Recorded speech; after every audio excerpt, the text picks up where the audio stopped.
Hello, welcome to my show. My name's Patrick, and I saw Boeing lost a door on an airplane. The plane was fairly new, and I'm going to just say, how much does that do that tragedy? It's not a tragedy. The plane landed safely, but how much is the problem due to diversity, equity, and whatever DEI programs, woke programming?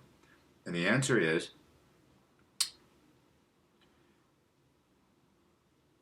go. I'm getting it's 100%. Their focus on DEI, diversity, and that caused the door to fly open. And it's going to have more and more problems. Instead of focusing on getting the best engineers on planet Earth, that's what you need. Airplanes, you're at 40,000 feet. I want to see some Japanese engineers, Finnish engineers, even French engineers. I don't want I just want the best. You expect the best when you buy an aeronautics company. You don't want diversity, and the diversity is also a distraction from the good people. I mean, the qualified people. That's what I mean. The qualified people in mathematics and engineering that know what they're doing. They shouldn't be distracted by diversity issues. That's not their deal. Their job is there to design a tight fit plane, the best in the world, the best you can get. And Boeing has been having a lot of problems, and my Dowsing just said it's all, they're distracted. Even management, the CEO, everything is distracted by diversity. It's an evil. This was injected in corporate America, and it has to be, we have to get rid of it. We have to get rid of it, and it should be merit only. Merit. I don't belong on the floor of Boeing. All right? I have a liberal arts, and I have a little some statistics and things like that. A few econ. I don't belong on the engineering floor. The drafting floor has nothing to do with these people. Get them out of there. Just get rid of all of them. Don't even give them brooms. Get them out of the whole building. Get them out of the whole company. This is a high strategic issue for the whole nation. It's strategic. They must be qualified. Get them all out of the pilots. No pilots. All the pilots are the best pilots possible. Get them out of the Air Force, whatever they are. All races are represented, so you can have, there's plenty of pilots, but just the best. Just the best. That's Boeing, and that'll help the airlines as well. We expect the best. We're paying a lot for the tickets, and no one wants to see. And this wasn't the only place. They have lots of problems with these Boeings. They're brand new, and it's because Dowsing said 100% of the issue is they're not focused on engineering. They're focused on, and these people are just talking. Take them out of Congress and put them in prison. They don't know what they're talking about. They're endangering lives. And that's a big issue for the survival of this country. Just take them out, put them in. AOC, just put her in jail. She doesn't know what she's talking about. They're creating danger, and there's a dark, evil hand behind this. A dark, dark hand. So I just wanted to touch on that. The reason I'm bringing it up, because I brought this 4 or 5 years ago. I said, you go to the website even then, and they had, oh, we're going to make sure you can't do it. And it's almost the same with the guys who write codes in Silicon Valley. They say, oh, there's no women, there's no this. It's just a reality, I could do simple, basic type program writing. I did it, 30, 40 years ago. You just do, finance and things like that.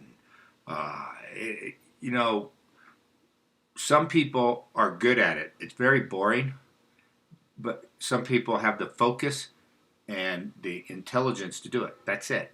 That's all it is. And it favors certain groups, like Chinese and Japanese, and Finns and Germans, things like that. Swedes. I don't know about the English. Yeah, they can do it. But, I can do it if I push myself, but I don't. It's extremely boring work. You have to focus, and you really have to think differently on how you make these flow charts about what you want the computer to do. And so you're hiring all these people who can't do the job. They almost stick them in a building where all they do is talk about diversity, and they have no contact with the company, which is over here. It's hidden with all the people who are actually doing the work. And there's plenty of work in this country for everyone. And there's another one. The FAA came out and said they're going to hire people. Now this is the Federal Aviation Administration. They came out this yesterday, and they're going to hire people who are, in my word, we said mentally disabled. We call it retarded or whatever. Whatever your expression of your day, your generation, fine. But they're going to hire them. Mentally ill people, you're going to hire them in the FAA. It didn't. Everybody's their mind's not working. They can't compute. It does not compute. The Lawson Spade does not compute. It's not rational. What are you going to do with them? Are they wandering the hallways? And it's not going to make people feel warm and fuzzy, again, to the aeronautics industry. You need to reestablish credibility, confidence. And that's both Boeing and the FAA, the pilot associations, with these airlines. You got to get the best pilots. Don't hire people that are in essence not qualified. They can't pass. You can't keep lowering the bar for a group so they're represented in this group. They can't do the job. And you're just going to kill people over and over and over again. And the Dowsing just said it's 100% the problem in Boeing. So what are they going to do? Not listen to me. This is helpful advice. My advice is accurate. It comes from basically heaven. My dream yesterday, I was in Alaska at a university, and I get northern cities a lot like that, Canada, or high in the mountains and stuff. Then it's a school, high, university's high consciousness, Alaska's high consciousness. You see how it works? I'm standing there, nice modern building. It was really pleasant. And I probably projected, and I see all the mountains around. And in the distance, off over this huge meadow, you see a huge, powerful storm, like one I've never seen before. And it was coming over the mountain range and it was flowing down like a waterfall, just like, and I go, oh, that's a big storm. Yeah, it's coming right at us. You get it? You don't even have to translate it. It's pretty simple, and it's because you're putting wokism into high tech. It doesn't work. You're gonna cause a lot of innocent people to be destroyed for an ideology that, in essence, wants to suppress all the people, to imprison all of them, to destroy the Bill of Rights for all the people, to overthrow the Republic, which it has been, my Dowsing says, since 1942, which is an interesting intellectual exercise, if you want.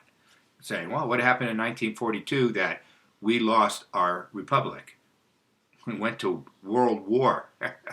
So we got to return to the Republic. It would help. And all these things are like Hail Mary plays, which is in football, which a desperate last play of the game. You try to throw it down to, and your guy will catch it.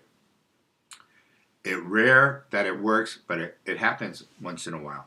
So that's all I wanted to say. I think the storm is coming. And I always felt like the storm will hit, and that's when they'll turn to Trump. Once everybody just gets overwhelmed by the economy, by the stupidity of wokism, by We have to get more logical things working and not go. I can't even phantom, like someone corrects me, you called me by the wrong gender. And if that happened to me, it hasn't happened to me, but if it did, now I had someone visiting me, and we went to a coffee shop, and this young, like, he looked like a young Jewish kid, was running the cashier, and he made a big production of telling my guests, wait your turn. I'm over here first. And no, this gentleman was here first. And the only reason this woke cashier, because my guest was like me, older, white. And so my guest just took his money for the coffee and just threw it at the kid. Just threw it at him. And I felt good. And the kid was stunned. His little eyeballs went back in his head. And they need that kind of blowback. They need increasingly, if you're older and you go in a republic, you go into the public, they're just these little minor issues. I mean, most of us don't care. You know, believe me, you don't. It's just like water off our back. It's no big deal. It's just our time and our age, and we can't. But a lot of people, more and more, they're going to find the productivity going down. I don't go to that place for coffee anymore. A lot of restaurants are going out of business still. Nothing's making it without putting, you have to find that niche. So I'll end with this one niche. I have a whole mess coming in right now. But in my place, I was looking at, it looks like it needs like a more reasonable price pizza. To get a pizza where I live costs a lot, because somebody's making it from scratch. And, they're going, okay, that's $16. And you go, where's the $7 pizza, which is Domino's, right? And so I said, what if I bought a franchise? I doused it. And I said, should I buy it downtown? It's a little town. And it's like, I would say, a quarter to a half a mile away from the state road. And all those businesses, they struggle because you have to get off the state highway and then just drive a quarter mile. You don't think it's a big deal. But when you want something fast, you go, oh, then I have to go downtown here. And they're all struggling. They're making business. They're there. A lot of businesses move to where? The state road. And when I douse it, it goes, a Domino's downtown, this little town, will not work. You'll lose money. You can't make it go. But if you put it on the state road, here. This is the example for everything. So show me downtown where I am. The Domino's would be, it would be bust day one. Critical, severe. Show me if I put it on the state road, and I got two sites in my head. Let's say that site right there. I'm getting it's between strong and great. You can make a living. You can give yourself a job. And even in this depression, that Domino's on that state road, in the parcels I'm thinking of, all you do is put a tall pole up, put a big sign on it, and you're pulling traffic off the road. And everybody's coming into the post office and the little grocery store. When you go there, you'll always see a big sign up there, and you're going to be great. You're going to be making money.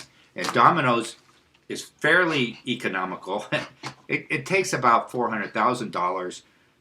That's kind of cheap, And we don't have any franchises here because they essentially can't make it. We don't have enough population. But there is a Subway, and it sort of makes it. They're always running out of people. They're hiring all the time because they can't pay enough, sort of. And what's the other one? There are things that will work, but you notice what I got? It's the lower end of the market on a good spot. And a lot of these probably what to look for. If I was an investment advisor and you're willing to do work, you're a young person, you go, well, I'll get a Domino's type business franchise and put it on a premium lot for this area. And that's essentially what it's saying. It's a premium lot. And their business is there. So one place I'm putting it, there's a car wash. A few cars use it during the day. I mean, essentially, it's not a big business. It's how you hide drug money. You get these cash businesses and you report high earnings. But no one's using it. It's low cost. You can go to, let's say, a closed car wash that has high visibility near it. The neighborhood should be good.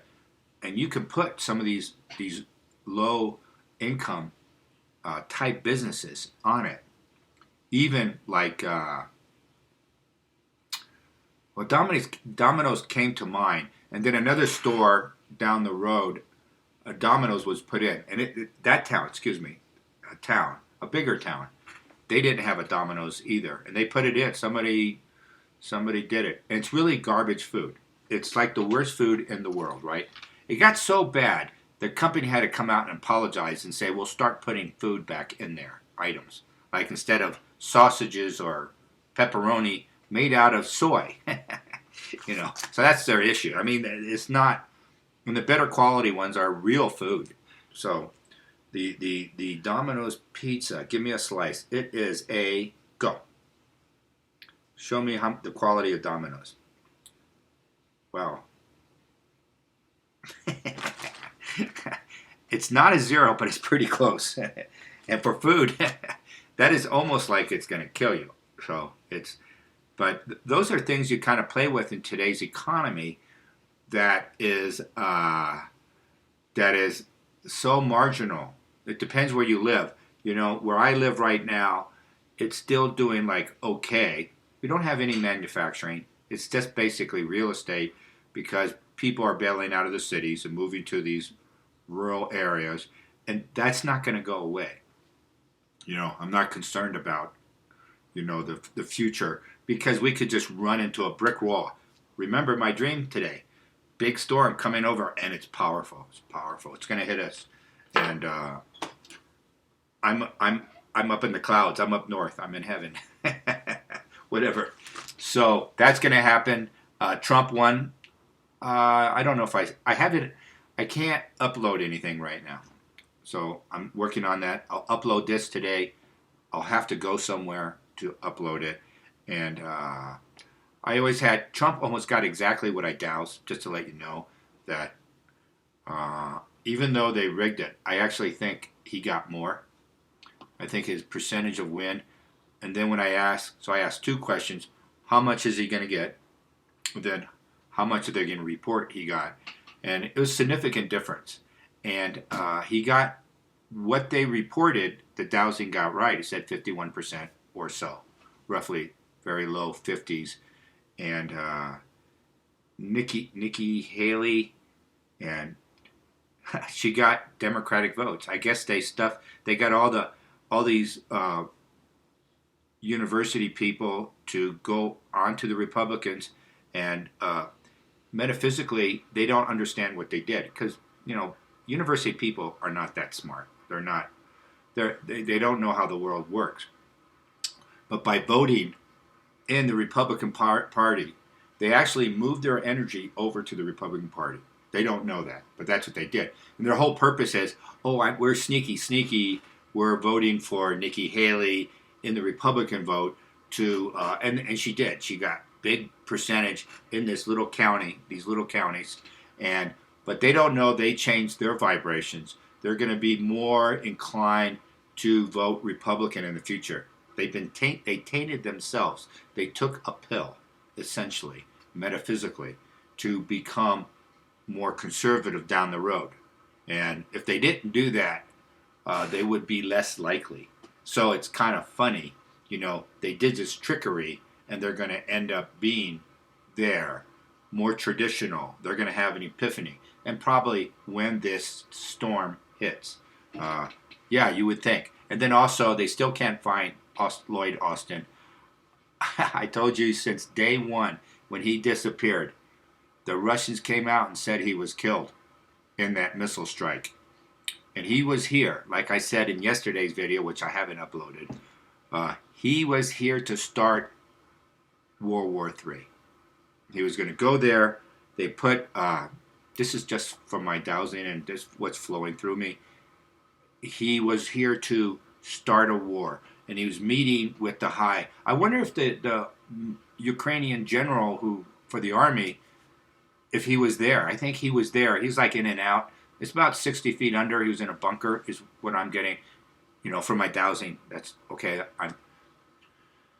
And another high American was killed also. So if there's someone not on the stage, you notice on news, that could have been the other person. Maybe from the State Department, maybe another general, American general, might have been. And a lot of weird stuff is happening. So that's that. And I said yesterday, the whole purpose of his visit, and he visited Ukraine apparently a lot. He goes to Kiev, and he was setting up the whole attack. We gave him all these long-range missiles, and one was going to be target to Kremlin, and just like they wanted to destroy it completely. Is that starting the war? St. Stephen's Basilica was, with all those mushroom roofs on it. They're colorful, and it's a very powerful spiritual building for the Russian people. They were going to just flatten everything, kill Putin, kill everybody, make sure.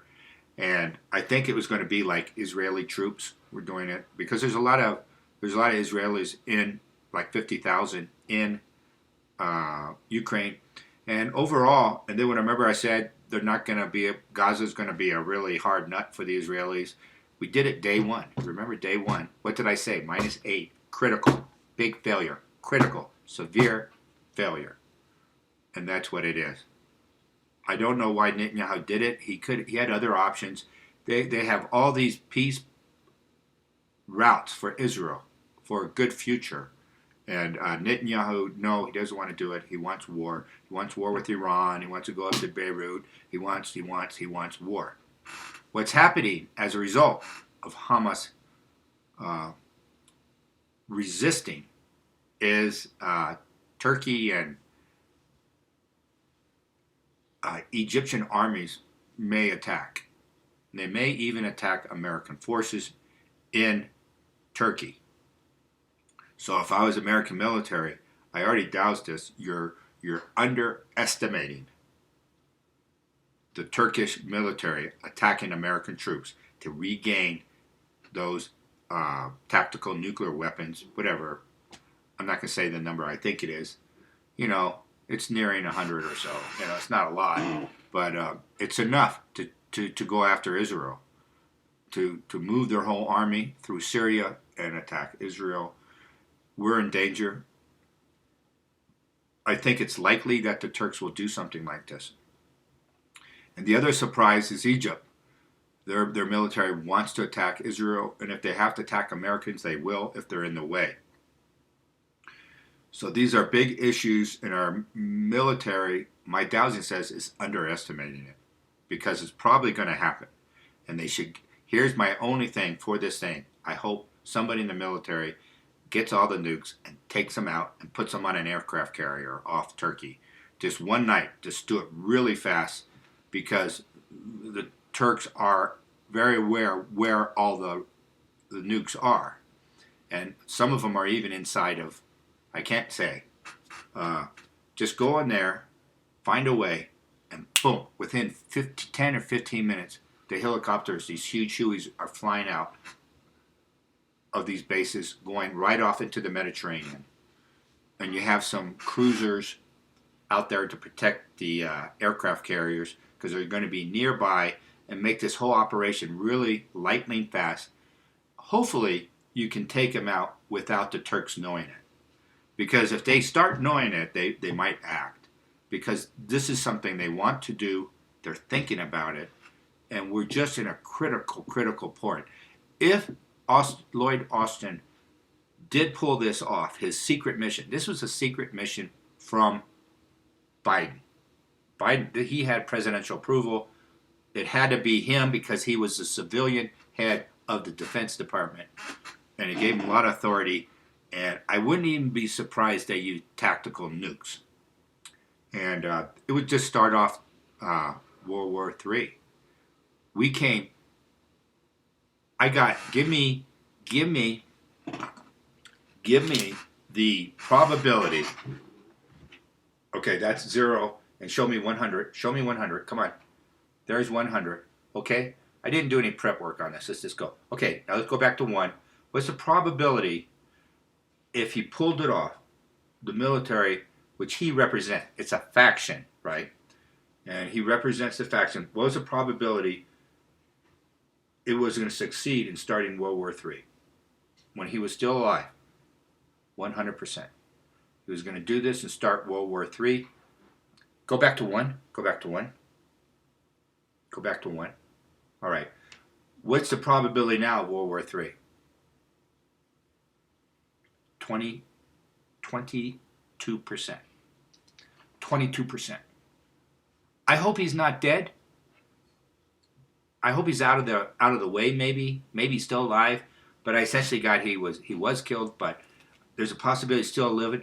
Whatever happened on that day at that military facility in Ukraine changed a really bad idea, and it's gone. It's gone. So, God intervening? Did God intervene on that day? Did God intervene on that day? Yes. Strong yes. Hits me. Yes. Very strong. God intervened and stopped World War III. So you don't see this? You don't get this on Fox or CNN? I came across 1 or 2 people yesterday. It's still oblique, like it's in the background, but people are suspecting something like this happened. Because, if he had an operation in a hospital, you can have a photo of him reading a book, one of those spy books or something, little drummer girl.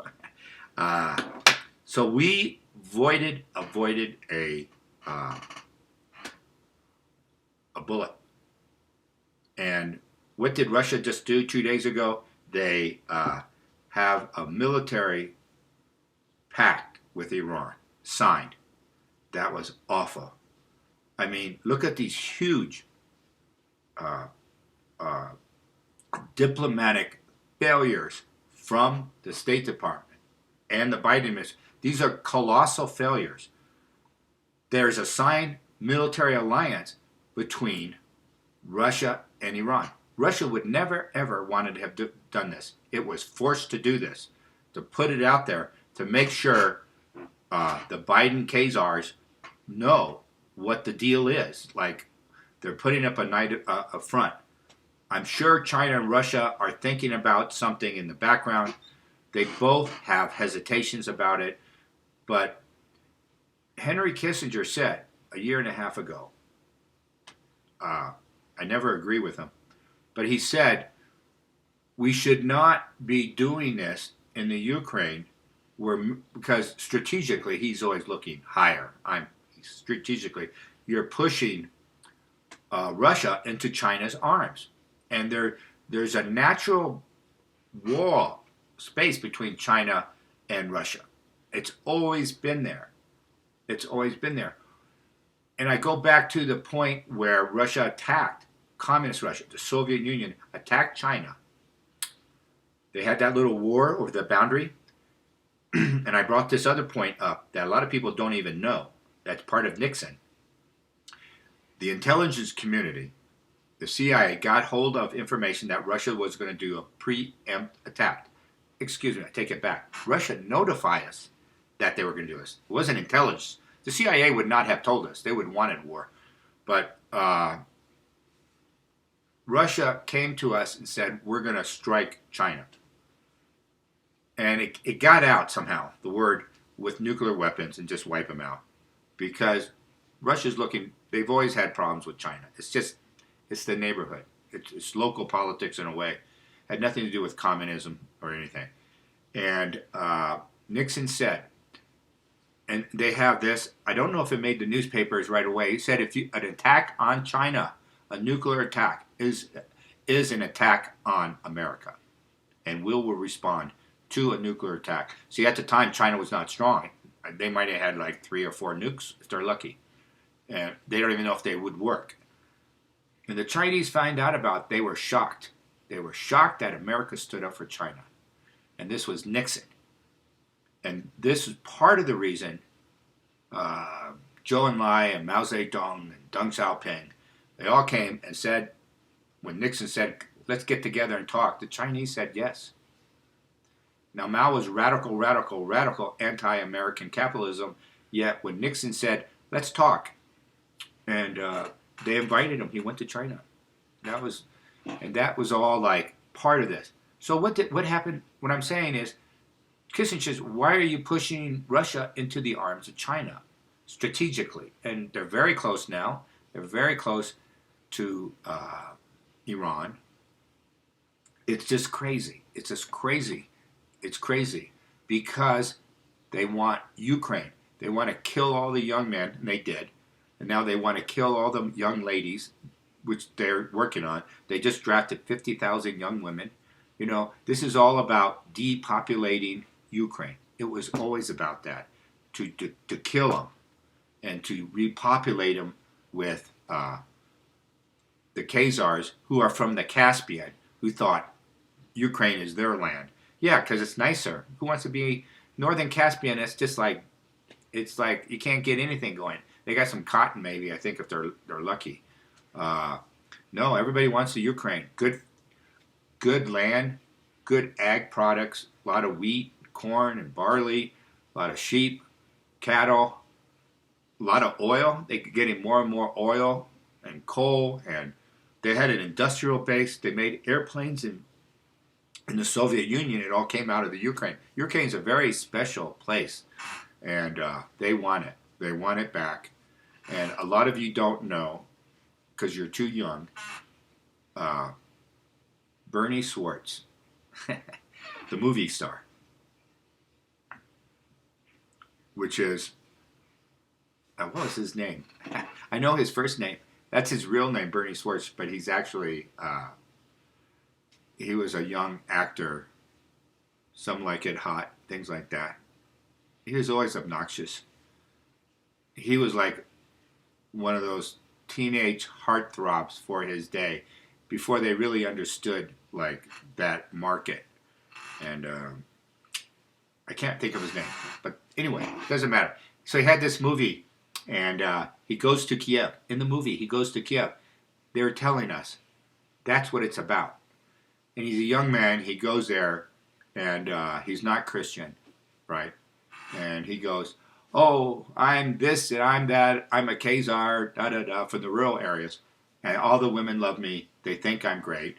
We're the best lovers and stuff like that. It's just, it's still here. That movie was made in probably maybe late, I say 50s, in the 50s somewhere. I would say early 50s.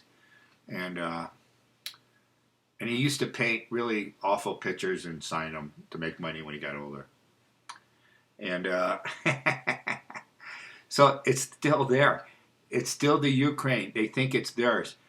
And I said this many times before, Kiev was the first Russian ethnic capital. It was Kiev. And from Kiev, they go down to Crimea. They go up to Moscow. And I forget when they moved the capital to Moscow. The Russians did. They put it a little bit deeper into Russian territory. And who is Napoleon? They just made a movie about him. He's a Khazar. He's a Khazar. And he went and attacked Russia. They're always attacking Russia. for 1,000 years minimum, if not 2,000. And if you really go back, all those groups knew each other during the Roman Empire. They're all bumping into each other. And the Romans kept the peace, you know. And they all spoke Greek and stuff, and they traded. They all knew each other. And the groups moved around. And So that's still going on. We don't know about it because we're on this turtle island, away from Europe, and we don't know these things. But the people in Europe are much more, and the Middle East, they know. The Iranians know a lot of history. They're working, all their decisions are based on their history, not on practical stuff. And America is a prize for any of these groups to grab us by the nose ring and lead us around. The big bull. We're the big bull. We're dumb, and they're leading us around. I'm just sort of saying you, that's sort of what's happening. And everybody wants America, the big dumb bull, to go do their dirty work in the Middle East, in Ukraine, in Africa. We're just, and that's why the draft is coming back, and they're going to draft everyone. Compared to the Vietnam War, this is going to be a big draft. Think that way. Think maybe it's 90 to 95%, 95% of the young men will be drafted. The women, only a handful, because it's going to be crushing to the whole feminism thing. Because the women are going to go, we don't want to go. That's the man's job. And it doesn't matter what race you are. All the races, all the men, they get to go. It might turn out different, the outcome for that. They'll have the draft. They'll get up to like 4 million people. Big army. When they get this big army, it might be used a local thing. It might be in the United States. Even though they go, we want to go fight Russia or whoever they're going to go fight, Iran, one of those countries, even possibly China. Well, God, that's a lot of enemies Biden got in a couple of years. He went and got the biggest population country in the world, 1.5 billion. Throw in the Iranians, they're probably up near 100 million. With the Russians, a couple 100 million. I mean, what are you doing? Why are you picking all these wars? Well, you have to go back and know your history. And it's all coming to an end. The storm is coming over the Rockies. And don't forget, you can always get a domino somewhere. It's good elsewhere. Is that idea good elsewhere? To put dominoes at a premium site? Yeah. So I think that's the formula. You get a Domino's and you put it on a premium location. Even think about tearing down the building and demolishing it. It adds up. I'm just thinking, what's a reflective of our times? What's our thing? We're gonna crush wokism. If you don't know, I've said it for the first time I think I said it was about 3 years ago in the summer, August. I remember it, and I said it will start. The wave of wokeism that smothered the whole country is coming back in, and we're going to slowly chip away at this. And you can see it. It's slowly being chipped away. Elon Musk coming out today saying diversity policies are responsible for that plane. And Boeing was the greatest plane maker ever. Ever. I mean, Airbus wasn't even close. Now we're getting all these competitors. China's going to start, but I don't think China's just corrupt, their issue. Ours is we have these competing ideologies, and they're making it into the workplace. They shouldn't be there. And we should keep our technical people away from the politics. Thank you. Bye-bye.